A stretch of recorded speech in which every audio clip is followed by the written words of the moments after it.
What happens when the son of the forest falls for the sea? Welcome to blpaglu. I'm Crush, and this is where we turn what-ifs into emotional masterpieces. In Tides of the Heart, we explore a love between Neteyam, the noble son of the forest, and Ao'nung, the fierce reef warrior. They clash. They yearn. They fall hard. This is the story of longing looks, tangled hands, and a bond like no other. This is Crush. This is Tides of the Heart. Part 1. Ripples beneath the surface. The ocean was not the forest. It did not move with the rustling of leaves or the soft hum of insects. It breathed, heavy and deep, like something alive, pulsing with life below the surface. Neteyam had spent his whole life in the trees, and now, among the crashing waves and gentle sway of seagrass, he felt like a child again. The Neteyam were kind enough. Their ways were different, but familiar in their own rhythm. Their people laughed easily, swam like they were born of the tides, and whispered things they thought he wouldn't understand. He understood enough, especially when it came to Ao'nung.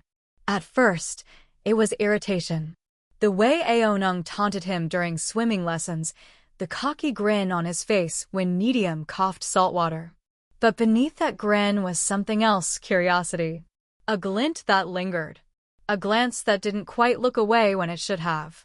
One afternoon, the sun beginning its descent into golden haze, Neteyam floated near the reef's edge.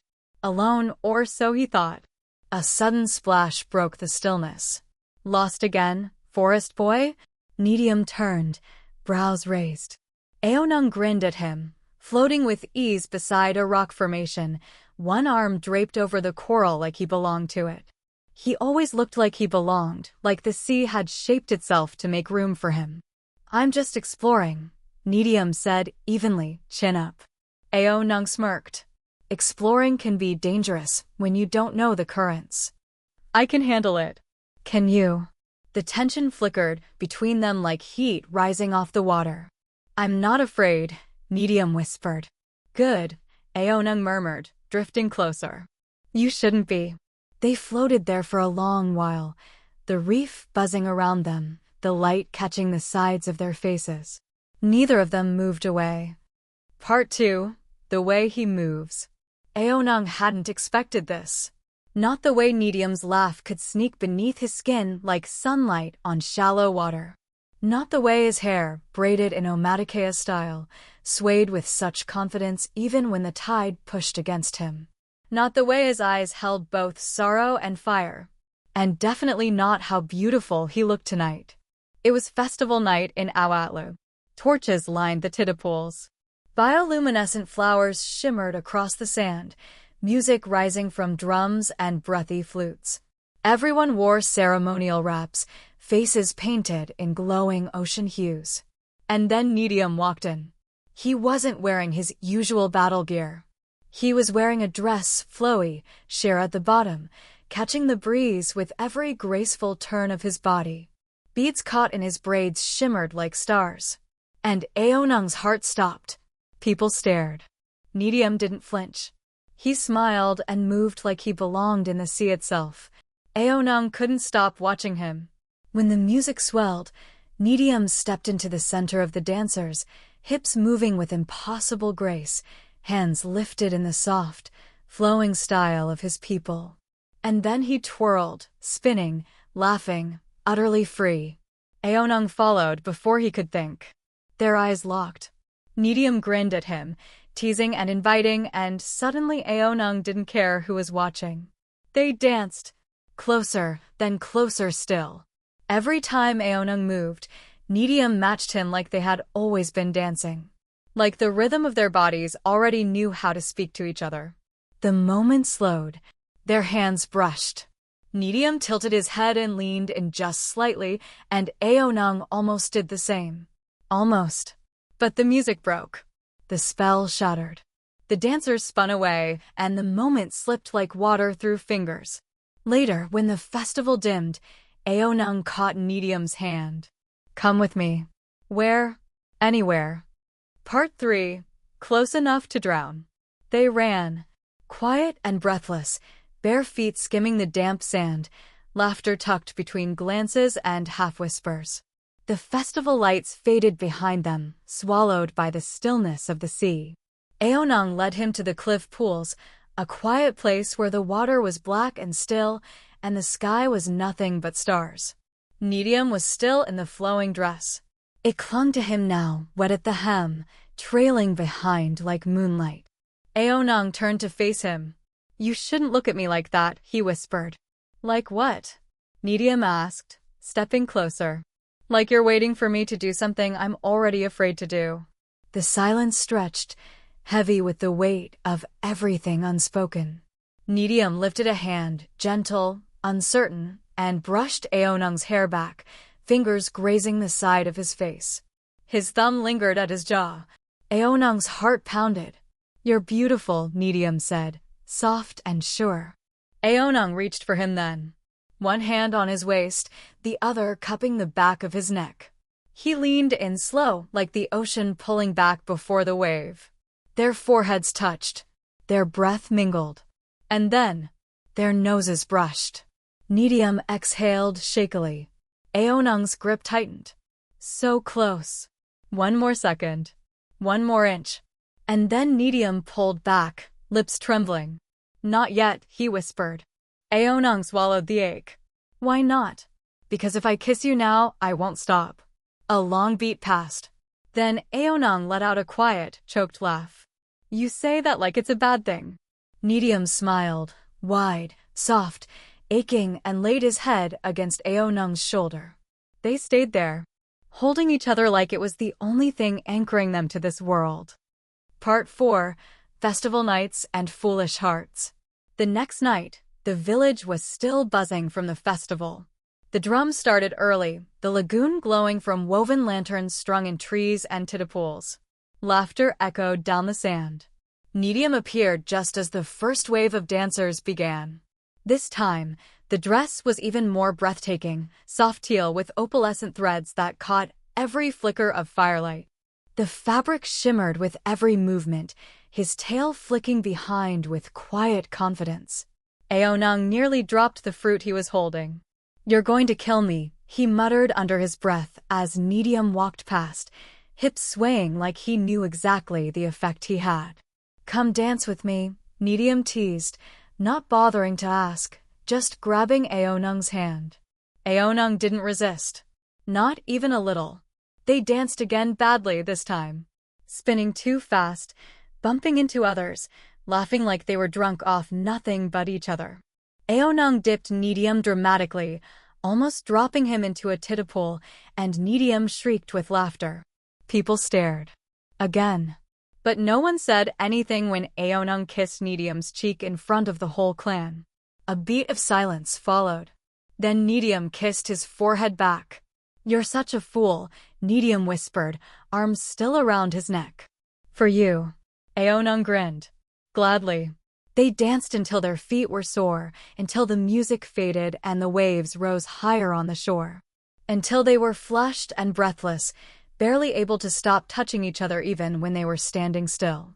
And then, Ao'nung leaned in close and whispered, "Let's get out of here." Neteyam raised a brow, amused. Again, Ao'nung's voice dropped. "I need you. I can't wait anymore." The heat in Neteyam's eyes said, "Then don't." They disappeared into the shadows again. Part 5. The ocean is watching. They slipped away like they had the night before, but this time there was no teasing. No laughter. Just the sound of their breathing and the pull of something deeper than either could name. The tide was low. The stars were bright. The water shimmered blue where it lapped against the moonstone shore. Ao'nung didn't speak. He just looked at Neteyam, at the soft braid trailing down his chest, at the curve of his collarbone glowing under starlight. And Neteyam just stood there, quiet, breath-catching when Ao'nung reached for his face. His fingers were gentle, reverent. "You undo me," Ao'nung whispered. Neteyam took his hand and placed it against his own chest. "Then be undone." They sank into the sand, kissed slow, no hesitation now. Neteyam's hands slid along Ao'nung's back, and Ao'nung wrapped his arms around him like he'd never let go. Their kisses deepened, heated. A gasp escaped between them, then another. Clothes loosened. The air thickened. Neteyam laid back against the mossy tide rock, the skirt of his dress fanned beneath him like sea foam. Ao'nung hovered over him, unsure for a moment, overwhelmed by the softness in Neteyam's eyes. Neteyam touched his cheek. Yes, that was all it took. Their cues connected, Sahelu made real, and suddenly Ao'nung felt him. His thoughts, his want, his ache, his love. It was unbearable in the best way. Hands explored. Lips trailed salt-warmed skin. They moved together in slow waves, synced by breath and heartbeat and bond. The water lapped at their feet, warm and silent. Neteyam arched beneath him, whispered his name like it meant everything. And to Ao'nung it did. They didn't rush. They let the moment stretch like the tide, vast, slow, consuming. When it finally crested, they came undone together, breathing in each other's mouths, holding on like the world might end if they let go. Later, wrapped in Ao'nung's arms, Neteyam whispered, "You're my home now." Ao'nung just held him tighter. And they fell asleep like that, tangled in moonlight, bare skin pressed together, cues still linked. Until a loud splash. I was tail. Ao'nung bolted upright. Lo'ak and Syria were standing in the shallows, mouths open in matching expressions of scandalized delight. Lo'ak grinned, hands on hips. Well, well, well. Didn't know the tide came in that hard last night. Syria burst into giggles. Neteyam groaned and pulled the edge of the dress over his face. Kill me. Ao'nung just fell back beside him, one arm tossed over his face. Nope. I'm already dead. Part 6. The Song of Forever. Ao'nung didn't speak much the next morning, not after Lo'ak and Syria's merciless teasing. Neteyam didn't either, except for one quiet, "We should talk to your mother." And so they did. The Tsahik said nothing at first. She only looked at them, then at their joined hands, then at the faint glow still pulsing where their cues had linked the night before. "You are already mated," she said quietly. "But if you want the rights, they must be earned." They wanted them. They wanted to be seen. The ceremony. The entire clan gathered in the reef's heart, the sacred underwater cavern with glowing roots that spiraled up into the light. Neteyam wore white, a new dress woven by the village's finest, layered, sheer, with beads that looked like starlight. Ao'nung couldn't stop staring. "You're not even pretending to blink," Lo'ak muttered beside him. "I forgot how." Neteyam smiled softly across the water, his braids shining with woven shells, and his cheeks lit up in coral pink. Ao'nung stepped forward, face serious. They swam to the center where their families waited. There were no long speeches, just truth. "I see you," Ao'nung whispered, pressing their foreheads together. "I loved you before I understood what it meant." Neteyam's voice shook, just slightly. "And I choose you now. Not just as your mate, as your heart." Their cues entwined again, this time in front of the clan. The pulse of it echoed outward, the whole ocean shimmered. When they kissed, it was tender. Not wild like the night before. Not rushed or breathless. Just a touch of lips that said, "You're mine. Always." Later, there was dancing again. Drums. Food. Laughter. But Neteyam only had eyes for Ao'nung, and Ao'nung never let go of his hand. Even Ronald, ever skeptical, watched them with a softened expression. And Tanawari? He walked up, clasped Ao'nung's shoulder, then turned to Neteyam and bowed his head. "Welcome to the sea." He smiled. "I never left." Part 7. A Home Between Waves. Their new home was smaller than Ao'nung's family pod, but Neteyam loved it instantly. It sat half-submerged in a reef hollow, the floor covered in soft woven mats, driftwood shelves carved into coral walls, and windows open to the ocean breeze. Also, it was a complete mess. "Why do you have 7 spears?" Neteyam asked, holding one up with an eyebrow raised. Ao'nung shrugged. "One for throwing, one for stabbing, one for showing off." Neteyam cut him off with a kiss. You're lucky I love you. Ao'nung grinned. I know. The first morning together. They woke tangled together, limbs heavy from sleep. Neteyam had one leg flopped over Ao'nung's hip and his braid pressed against Ao'nung's cheek like it had migrated there on purpose overnight. You drool, Ao'nung mumbled, eyes still closed. Neteyam flicked his forehead. Ao'nung cracked an eye open. Still beautiful, though. Shut up. No, really. I mean, it's criminal. This is a danger to the reef. They'll have to arrest you. Neteyam was blushing before Ao'nung even finished, smacking a pillow into his chest. Later, while setting up the space, they bickered over shelf height, argued playfully about where to hang Neteyam's shells, ended up kissing against the wall when Neteyam reached too high and Ao'nung grabbed his waist. You're distracting, Ao'nung muttered against his neck. You like it? I love it. Cyria dropped by with a basket of sea fruits and immediately caught them mid-snuggle. Neteyam perched in Ao'nung's lap braiding his hair. She didn't say a word, just raised both eyebrows very high and handed the basket over with a smirk. You two are ridiculous, she said, before leaving with a wink. That night, they sat outside their pod, feet dangling in the water, the stars above them bright and clear.